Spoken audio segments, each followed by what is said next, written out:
for a project there. Please don't. I don't want my mom or friends to get sick again because of more dirty industries. Don't give the capital any price for affecting my community. Thank you for your time. Thank you. Appreciate your testimony. Next up, Jarvis Crawford and Joe Rocker. Or that we could be assured that the money ultimately would provide the desired benefit. In the case of Access Solar, as you've heard from the three witnesses, they've really made two requests here. One is for a hydrogen fueling facility, and the other is for doing solar, as they mentioned.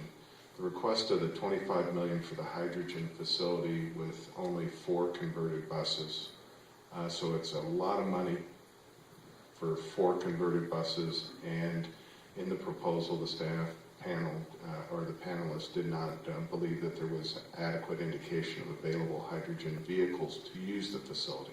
So you put a lot of money into a facility with maybe no use, and then there's issues about the experience as well. On the solar panel projects are simply not as effective for dollar invested as similar proposals that are recommended for funding solar. For the residential solar, there was no consideration of financial status of the homeowners, and the costs for some of the projects are not well defined. And it is for those reasons that the panel decided to, for the 3 different projects, score a little bit below the 70-point cutoff. It's not easy to go from 375 down to 53. Thank you very much. I'll let the committee speak for themselves since they are here today. The air filtration proposal, just as a reminder, was among those top ranked by the committee, and it offers cleaner air for children in the environmental justice areas.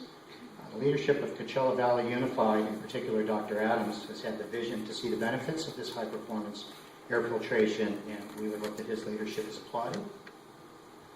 Therefore, we're requesting the administrative committee to amend the draft proposal and maintain funding for air filtration for schools in Coachella Valley Unified School District. Thank you. Thank you for your testimony. Mr. David Reddy, if you'll come to the vacant microphone. As part of that, I also served as the PM10 Technical Working Group Chairman for 7 years in the 1990s. The Coachella Valley has been working on our own air quality issues with your help, of course, for many, many years. And during that period of the 7 years, we were able to go from serious non-attainment to actually meeting the federal standard for 3 consecutive years. We've obviously worked very, very hard, and CVAG has put everything they can into this. It's because of that background now that I want to definitely encourage you to consider maximizing the emissions reductions for Coachella Valley itself, as well as the longevity of those emissions reductions. I'm here to support number 14, CVAG's Highway 111 project, because I believe it's probably the only or possibly the best project to achieve those goals of emissions reductions as well as longevity for at least the lifetime of the plant and beyond. The plant will be around 35 years, and I know that many of your other awards are for projects that won't last for 35 years. So because we've had this long-standing relationship with you, and because we have a long-standing concern about our future air quality, we'd like you to use that as one of your top priorities for the future as well. And we do look forward to ongoing relationships with you guys. Thank you. Thank you very much, Council Member Lupe-Webster. Good morning, committee members. It's my privilege to be here before you this morning. My name is Lupe Ramos-Watson. I am a councilwoman for the City of Indio. However, I speak to you before you today on behalf of CVAG and as the SCAG District 66 representative, which spans from Coachella Valley to the Arizona border down to Imperial County, and also as a field representative for Assembly Member Brian Mistandi. I'm here speaking in support of project number 14, which is Parkway 111. I'd like to start off by commending AQMD staff for the process, for the transparency, and for the genuine commitment to the Coachella Valley and the community, because I honestly believe that the benefits that we're going to realize from these allocation of funds will come for generations. I've been fortunate enough through my representation of the Assemblyman to be able to participate in the majority of the process. So I've seen firsthand the outreach efforts of your staff, your committee, and how the community has come to give their input and to embrace this opportunity to invest in the Coachella Valley. As a local girl, I was born and raised. Tom Kirk, Executive Director of CVAG, regarding Project 14, the Parkway Project. I'll make my comments brief, and I will not actually compliment Barry and his staff. Largely because I've done so many times, they will expect Christmas presents if I do it again. But the process has been open, transparent. We really supported the Coachella Valley. I do want to build on a point that Hassan made, and I know this is a big project, and there are a lot of us here testifying in support of the project. I think one reason we're doing so is this is also a big award from AQMD, $17.4 million potentially. We very much support staff's recommendation. We appreciate it. With respect to Hassan's comments, one of the things he pointed out is the link between these plans, the regional transportation plan, and what actually happens on the ground. And what I want to commit to the AQMD is this is money that's about construction. Construction dollars for what we believe will be the largest active transportation project in the region, maybe even in the country over the next coming years. And when we talk about $17 million, another $20 million from CVAG, millions of dollars from our healthcare district, we actually are starting this project January 1st. Not with your money, but with other money. Mayors from 9 cities in the Coachella Valley, 3 county supervisors met last week and approved a construction contract or an engineering team contract that will start work on January 1st. And we're going to get going on the environmental compliance and the engineering long before the ink is dried on any contract with the AQMD. I didn't want to pass that along to you and let you know that those mayors are supportive of your efforts and the county supervisors and our tribal partners as well. So thank you very much. Thank you, Roger. And then we have 2 people who want to speak in tandem. This clearly shows that we have participation and experience. In addition to that, in the first year of our landscape improvements to desert landscaping, we had 120 applicants funded. As far as the air quality improvement, again, I'd like to remind you of the over 1 million pounds of emissions that would be reduced. And also the effective use of funds, the 10% of funding that would come from our sustainability fund to enhance this program and to have the ability to fund these households that are in definite need. And you've heard from several of our residents who are our partners in reducing emissions. Our residents know what emissions reductions are. They want to be our partner in this. And I urge you to reconsider the points allocated. Thank you. Thank you, John Hernandez, and then Rudy Maldonado. Estoy aquí para hablar en favor de la propuesta 18, 61 y en oposición de la 28. And I'll interpret for myself. I'm here in support of proposal 1861 and in opposition of 28. I know how difficult it must be to try to spread the dollars to all of these fine projects and these proposals. But working environmental justice communities, it's apparent that we need to be part of the equation. We need to be at the table when these proposed considerations are brought up. You know, to look at projects that are being awarded, such as the Western Environmental, seems like some kind of a reward for what has happened to the community that surrounds it, especially hearing from Ed Guevara Jr. and his schoolmates that I've been out there talking to them and have actually worked in the community there. So it just is something that I urge the panel, the decision makers, to take into consideration the environmental justice community, the underserved community, the change, the dynamics of the region that the election that just we saw completed shows where we need to be considered. We need to be at the table. You need to fund programs that directly impact us, such as Project 18, where it directly affects the pocketbooks, the summit installation programs that directly affects our pocketbooks in in jobs that we can only get that pay us minimum wage and can't even support our families anymore. So please, keep us at the table and keep our environmental justice communities in your decision-making process. Thank you. Thank you, Rudy Maldonado, and then Rick Service. Good morning, Rudy Maldonado, Community Facilitator from Imperial Valley. I just want to give you some empirical evidence of a program that's being implemented right now in Imperial Irrigation District in Imperial Valley. Over a year now, our ratepayers have been saving anywhere from 10% to 50% on their electrical bill once they've had their attic insulation installed. Project 1819.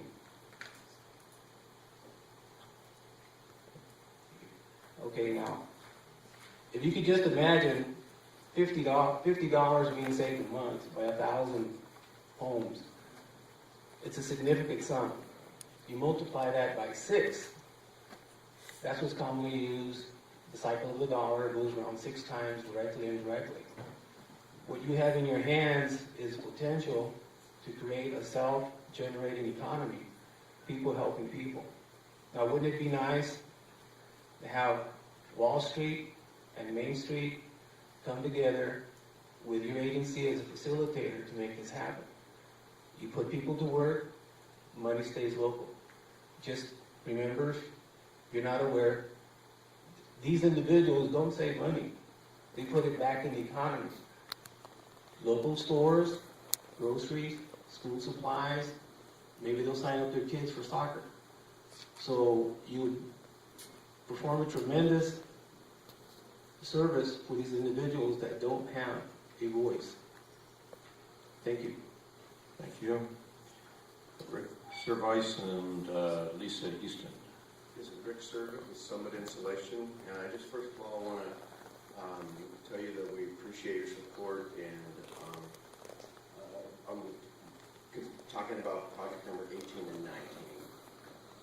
Summit Insulation, we have been doing weatherization work on homes since the early 1980s. We first started with Southern California Gas Company, and we've been doing home weatherization work since then. We approach a home as a whole when we consider weatherizing a home, and just briefly what that is we consider the air leaks through the shell of the home as well as through the air conditioning and heating ducts of the home, and we attempt to seal those, and then also we consider the insulation values in the homes. And it's hard to say exactly, but we can, we have seen from our customers, a 20-25% reduction in their utility bills, which is just money that, goes in their pocket that they didn't have to spend. That stuff money they can spend on prescriptions, on diapers for the kids, on school projects, on whatever they do. And so we just, again, we want to appreciate your consideration, and we look forward to working with you on these projects. Thank you, Lisa Houston and Maxine Miller. She's already spoken for access. Okay. Good morning. I am Lisa Houston. I am the CEO and President of Fine Food Bank. And we represent one of the largest social service agencies located in eastern Riverside County. Our jurisdiction runs from Cabazon to Blythe and from Anza to the High Desert. Currently in our area, we are serving over Project number? 36A. So currently in our service area, we're serving over 80,000 individuals on a monthly basis. 10,000 approximately of those individuals are residents of Desert Hot Springs. It is because of your staff's effort and the committee's effort that we wanted to acknowledge the fact of our appreciation and our gratitude, as we represent 20% of the total population residing in the city of Desert Hot Springs, Palm Springs, Cathedral City, Indian Wells, Palm Desert, Rancho Mirage, India, Coachella, and the far reaches of eastern Riverside County. The key to this is what this will allow us to do is to operate a more effective and efficient model working with our 100 partnering agencies locating throughout this jurisdiction and ensuring that over 9 million pounds of food will be transported on a regular basis. So most importantly, thank you to the Commission, to the committee, and most importantly to the staff for your support and having an opportunity to support those 80,000 individuals. Thank you. Thank you, Claudia Figueroa and then Nancy Gonzalez.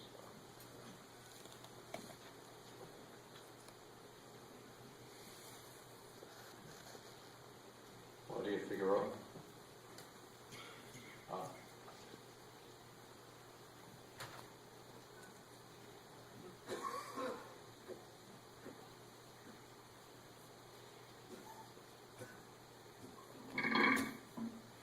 Good morning, my name is Claudia Figueroa, and I'm going to speak about project number 28. Dear board members, on behalf of leaders of A Clean Mecca, we thank you for the opportunity to submit comments on the most recent release of AQMD mitigation funds recovery projects.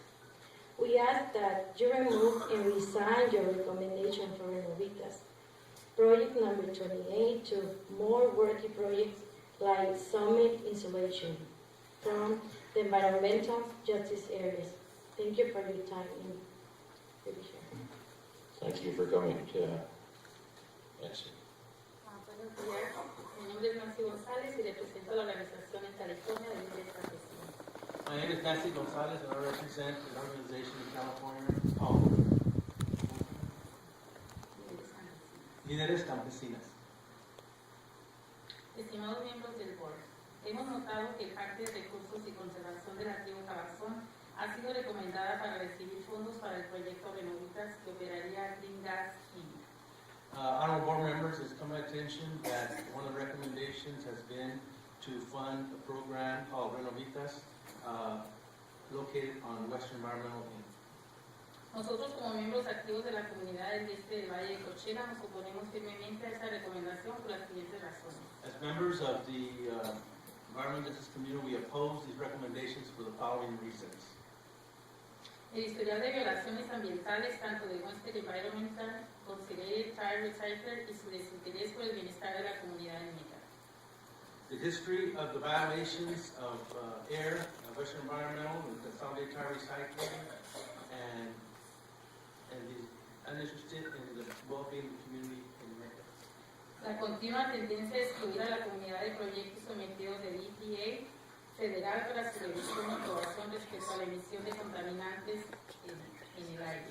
The continuous tendency to exclude the community in projects that were submitted to EPA and to the federal government for revision and approval related to the emissions and contaminants in the air. Por esas razones, su total desinterés por la salud pública y de las regulaciones estatales, nosotros manifestamos un voto de no confianza en este proyecto.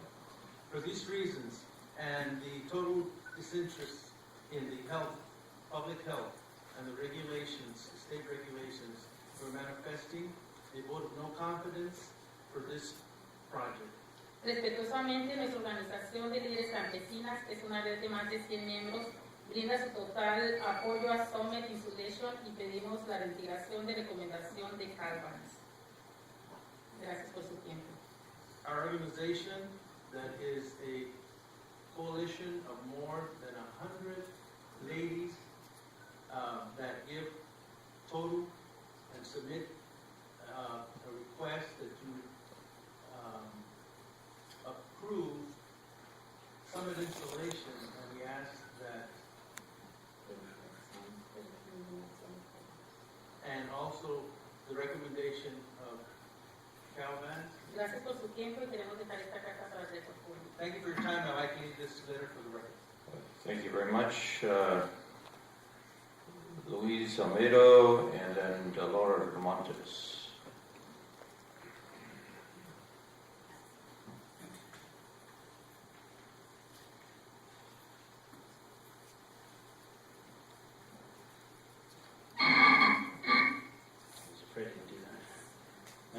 My name is Luis Almedo. Good morning, members of the board. I represent Comité Cívico del Valle as the executive director. Our organization works on environmental justice areas in the Coachella Valley, specifically in the environmental justice areas. And on behalf of Comité Cívico, we oppose the recommended Renovitas project, which is project number 28, which we consider brings no benefit to the environmental justice areas. In fact, its intentions are to build an infrastructure, and they have already proposed a project, Green Gas Renovitas, which is they've requested permits from the US EPA, which has not been approved yet, and they were asking for, they might be subject to other Clean Air Act compliances that they need to meet. This is a pyrolysis plant. So Western Environmental has been linked, at least in the stench, to sickening scores of children, teachers, and residents in the Mecca area. Cabazon has been refusing to enter into agreement with the California Department of Toxic Substances, or the Cal EPA, which have been circumventing basically the laws until we brought that to the attention of the government agencies, which finally put a stop into their operations.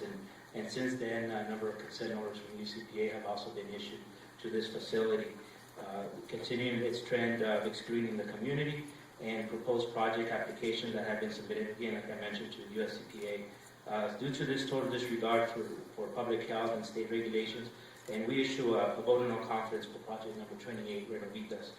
So we hope that you can reconsider putting that funding into more worthy projects. Now, we urge you to reinstate IQAir for recommendation in the environmental justice areas.